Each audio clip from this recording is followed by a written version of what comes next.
And the next question is like this. What is your weakness as a teacher?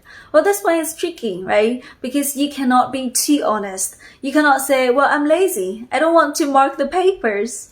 So how can we answer this question? For me, I would answer it this way.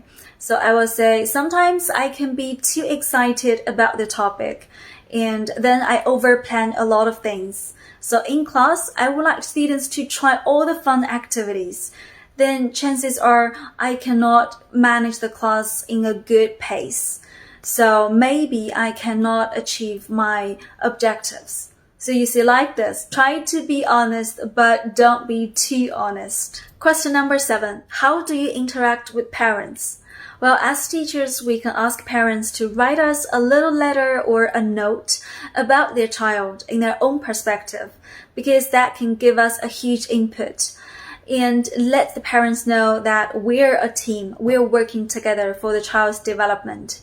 And also you can choose one day, like Friday, to push time aside to call a parent and tell him or her how their child is doing at school. Next one, how do you motivate students to learn? Well, we all know that interest is the best teacher, but how can we make sure that students are interested in the subject that we are teaching? For me, I think the most important thing is that you need to be a nice person. You need to have your personal charm, because if your students like you as a person, then they're more likely to like your subject. And also constantly provide positive feedback. So encourage them when they're down and support them when they need. Question number 9. What are the most important skills and qualities needed to be a teacher? Well, first, we need to have a good level of knowledge of the subject we're teaching. And also, we need to be creative to be able to design inspiring classes and interactive lesson plans. And also, we need to be able to stay calm in difficult and potentially stressful situations.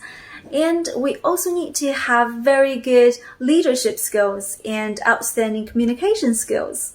Wow, teachers can really do a lot, but that's the truth, right? Question number 10. If your students are not behaving well in class, if they're being disruptive, what would you do? Well, it's really important to set the rules at the beginning of the lesson.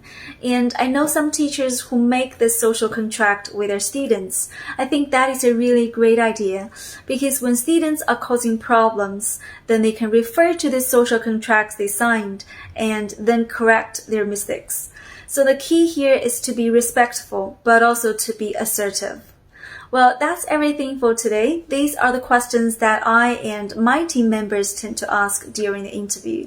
So if you have other ideas, if you have met other questions, please leave a comment down below. Thank you so much for doing that. Bye!